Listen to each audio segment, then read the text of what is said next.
Hey everyone, and welcome back to Melbourne Railway videos. Today I'm here on the beautiful west coast of Tasmania at the West Coast Wilderness Railway, and I will be filming some parts of the journey out from Strahan, which is the town I'm at the moment, into the bush. I'm not going all the way to Queenstown, unfortunately. That some of the lines closed at the moment, but this is the line that I'll be taking, this single track that I must say looks a bit rickety in this section. Here's a look from afar, in a moment, at Strahan Station, here at Regatta Point. You can see a couple of wagons are in there. I'll be taking that diesel hauled consist over there. I do think the line used to continue a bit further around the harbour here, but at some point the line was ripped up. Just a bit more on that. The line not only continued along the harbour, but it went all the way onto Zeehan, and then out to Burnie on the north coast of Tasmania, where it connected with the Western Line. Trains could follow the Western Line to Launceston, and could even go way down south to Hobart.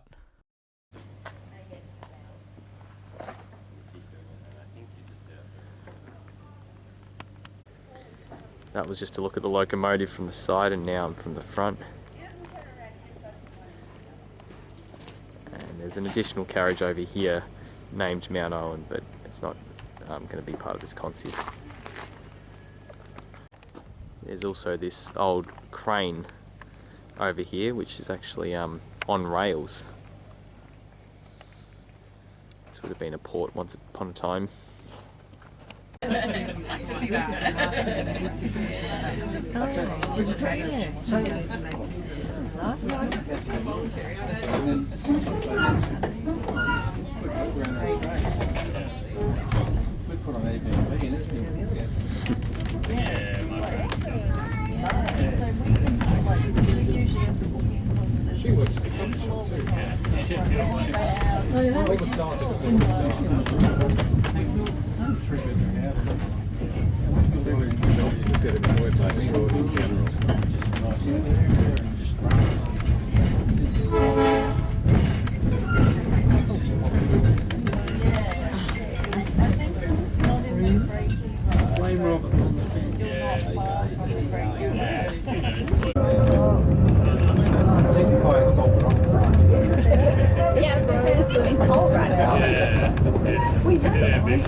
Where the buns are in the firehouse, one day I used to fall that way in the rain.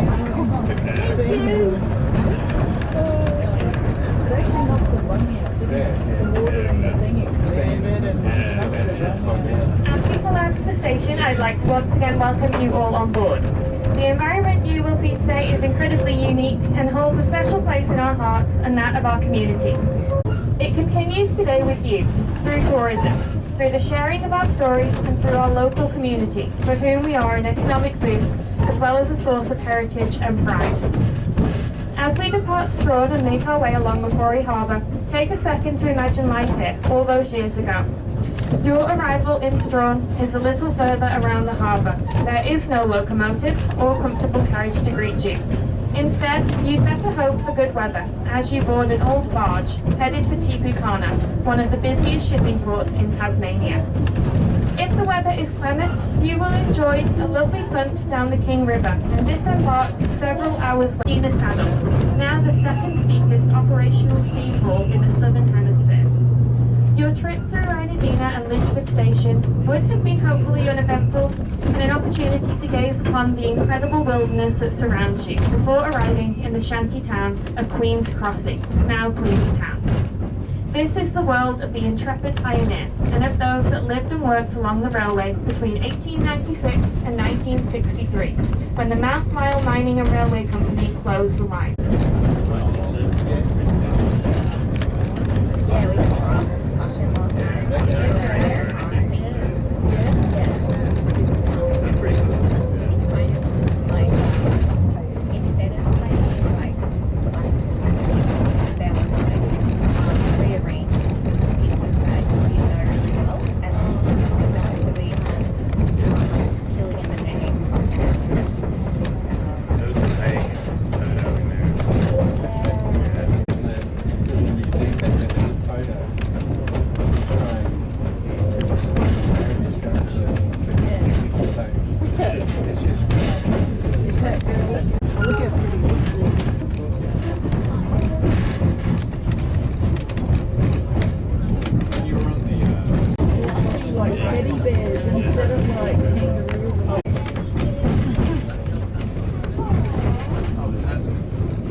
further from civilization and through this area which we call Lawana, you can see Haralangoptic, or as we know it today, Macquarie Harbour.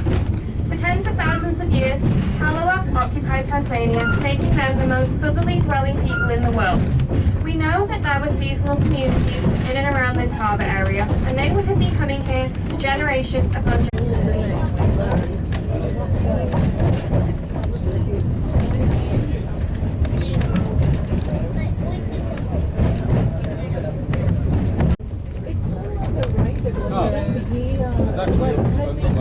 The history in that town was like, oh my gosh, like every building was like a step back.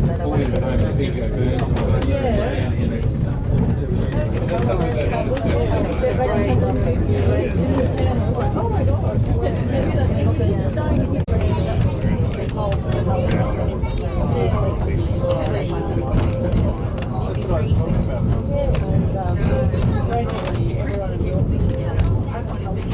To grow and thrive. When we stop at Lower Landing, we will provide a little more information on the flora you will find in this area, as well as their many uses, both ancient and modern. It is this rainforest that sets the scene for those workers in the late 1800s that made their way here.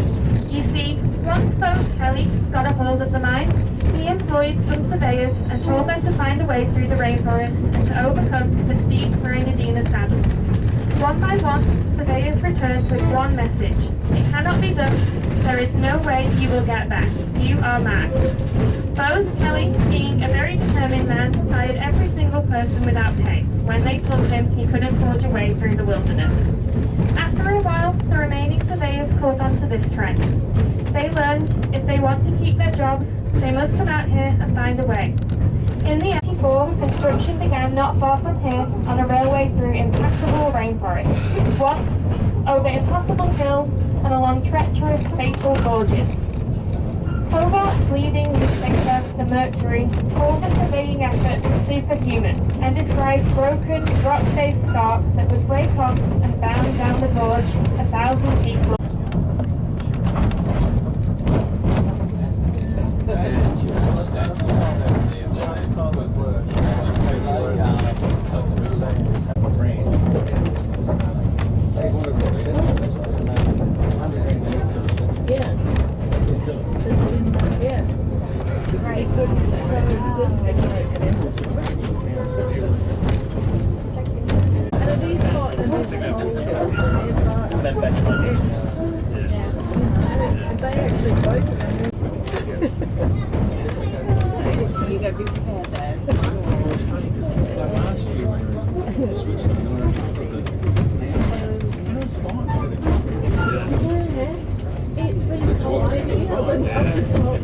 We're at the top of Europe, up the top, and it's cold. Two were lost along the Queenstown end when a freak landslide required interrupting an afternoon tea break, while a third occurred while building the cuttings that you see along this section of track. The fourth railway worker was lost when a young man was crossing one of the bridges late at night. And we were doing that, and Glenn's like, it is over here, and I'm like, yeah, it's over here, and he's like, I don't know what it is.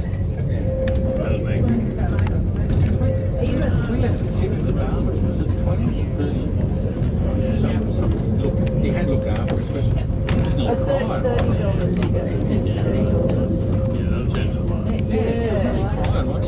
Because they only use like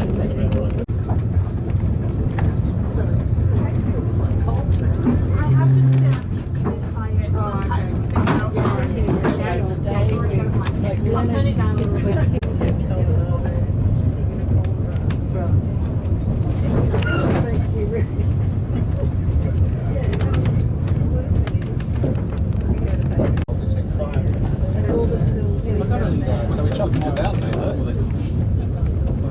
There's one.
arriving at Lower Landing Station, currently the only remote station that maintains industrial links to our region. Prior to our maintenance period, our rail division team would work with bee apiarists to bring out literal truckloads of hives on flatbed wagons. The hives are then transported by truck, high up onto the Teepookana Plateau and deep into rainforest, and left there for the season, where the bees get to work doing what bees do best. The Teepookana Plateau is managed today by Sustainable Timbers, the government-owned forestry division. Several times a year we use the flatbed wagons to bring out the forestry vehicles, and they too head up onto the plateau, where there are thousands of yew and pine saplings. The saplings were planted by Sustainable Timbers in an effort to eventually replace many of the lost giants felled by piners in the 19th and 20th centuries. But back to our bees. The bees are particularly attracted to small white flowers with a sweet smell that are displayed on medium to large sized shrubs. This is leatherwood, named for the tough, leathery quality of the wood. The nectar is collected and the bees return to the hive, where the prized leatherwood honey is created. The hives are collected at the end of the season and honey gathered, packaged and distributed across Australia and sometimes even further. Our diesel engines are perfectly suited to this work, and on hive days we call them bee trains. They only run on certain days of the year and never coincide with passenger train days. Later today you'll have the chance to taste the honey for yourself. Along with the leatherwood, we have an incredible selection of rainforest flora and fauna around us, such as the southern beech myrtle, yew and pine, horizontal and man ferns. And we'll see you back here in around 45 to 50 minutes.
Why didn't anyone get more visibly cross with me? I was visibly cross. I was surprised. So we were like, Josh, what are you? I was even like when you're in the shower, Josh, I think you just concentrate and don't hear anything now. Yeah. Like. We were like, Josh, where's Josh? Where's Josh?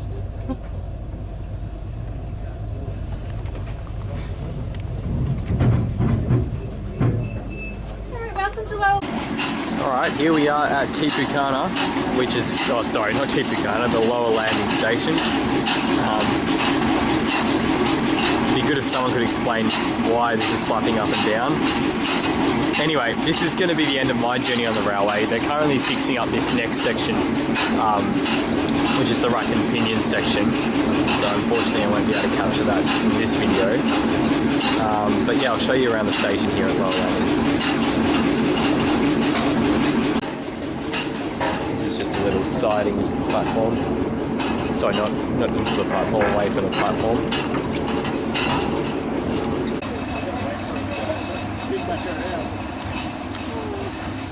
So yeah, the loco is just going to come back around to the front using this additional track to my right.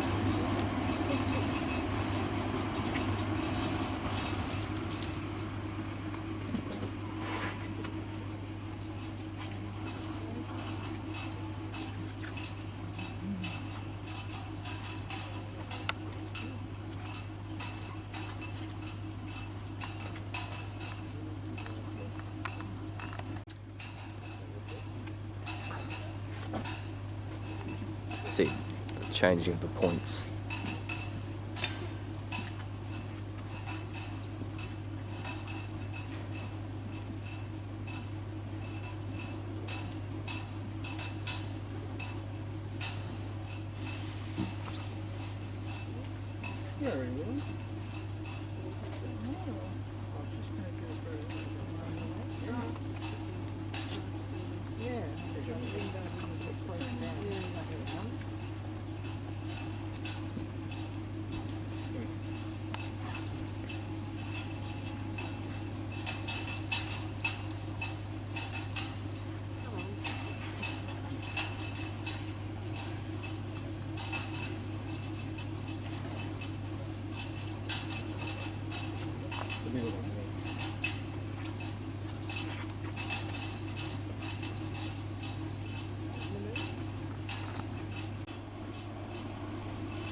Just go over the points before turning back.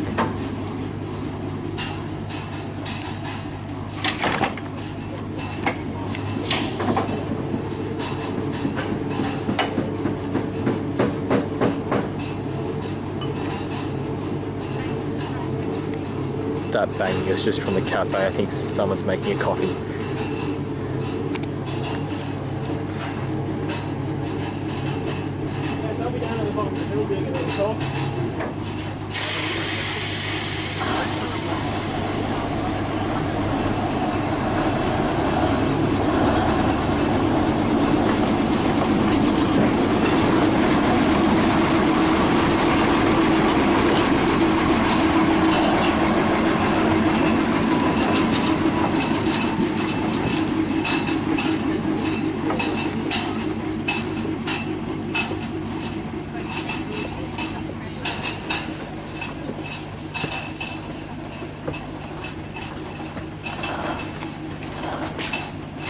And they'll be coupling that back on.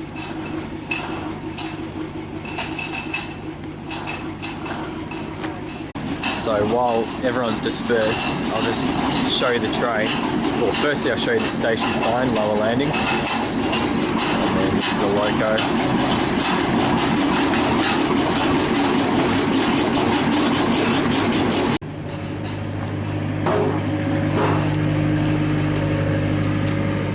Platform. It's so beautiful here, just amazingly fresh air. It's pretty cool, pretty chilly, but that's the west coast of Tassie for you. Well, I guess Tassie in general for you. And all the way to the end here. And this is what a carriage looks like.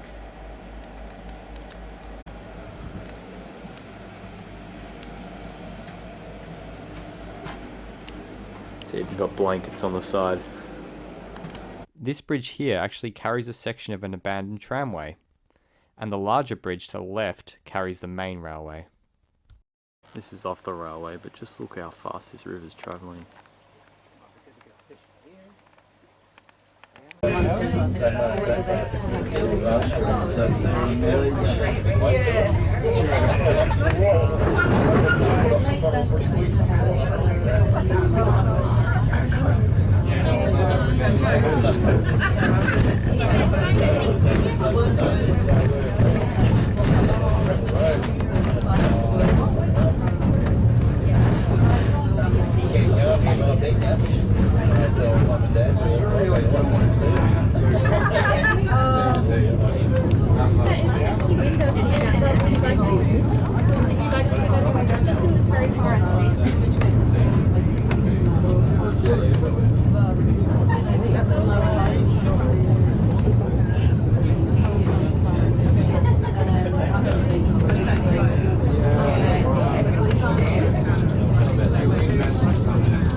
to the government when he lobbied for funding under the bridge to keep it level.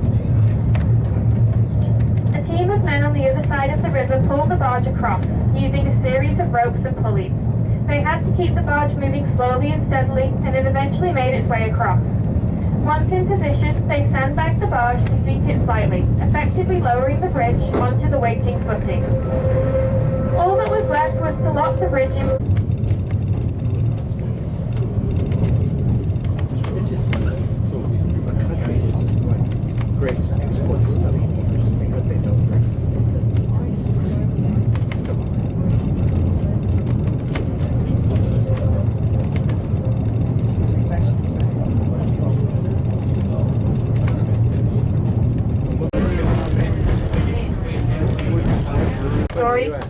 You must understand a little about mining in the 20th century. Mining was at the forefront of cutting-edge technology, even in the 1890s. Our friends, Robert and Marion Stitched, were brought up across mining communities in the United States and were employed to bring new innovations to the region. First, Stitched introduced a process called pyritic smelting. The process, while effective, caused sulfur fumes, acid rain, and a cloud that rested heavily on the town and surrounding hillsides. On Sundays, the cloud could be seen by passengers sailing into Strahan, so it is no surprise that it caused significant health issues for the miners and their families living in Queenstown. By the 1920s, new technologies were starting to spread across the globe, and ever the innovator, Robert Stitched convinced his board to implement the flotation process, which is still largely used today all around the world. The process is quite technical, and being in tourism, not mining, I'm going to give you my best explanation in my own terms, but bear with me. Flotation involves coating minerals in an agent that makes them hydrophobic and able to float. They are then suspended in water, where the unwanted minerals will sink, and the valuable minerals are skimmed from the top. There's a lot more to it than that, but the moral of the story is that there is a reasonably large amount of waste minerals, often referred to as mining tailings. From the 1920s right through until the mine's closure in 1994, the mine disposed of the tailings directly into a tributary of the Queen River. Over time, the Queen turned from a local stream to an orange sludge that has been described as like concrete or slow-flowing lava, which slowly flowed downstream and into the King River.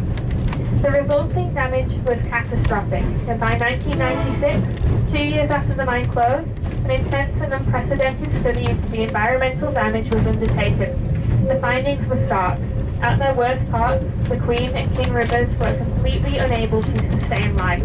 The tailings had formed their own meters-deep banks at the delta of the river, and the feasibility crisis, and to develop and maintain a sustainable tourism policy, which you can find on our website. After months of work, our team attained the accreditation, and we are now working towards even more sustainable outcomes across the business.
You're like stopping the action before it hits anything else. Well, I really care about this couple. Let's get it, boys. Find a way you'll make. Now you guys go ahead and I'm just gonna. I think I need to break some rocks over there for a second. What's wrong?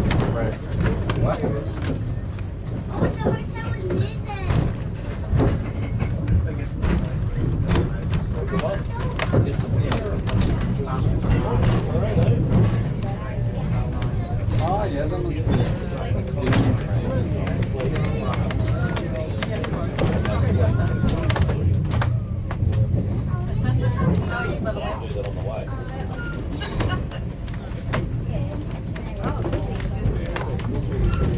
We are on the train.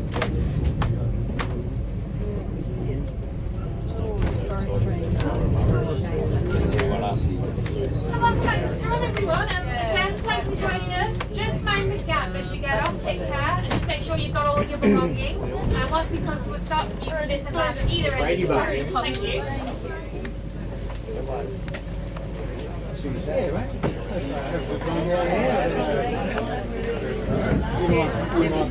So back at Strahan Station, and they do actually have a turntable here. And it looks like it's still used, which is good. You can see up that way the track does continue briefly. That's because some of the sheds are actually behind that house there. So that's how they are accessed. In fact, I think that's a shed there.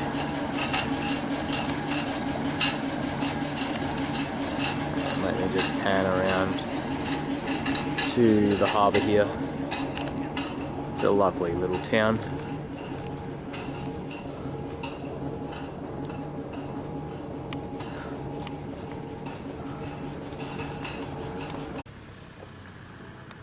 So that loco is actually just going into the sheds now.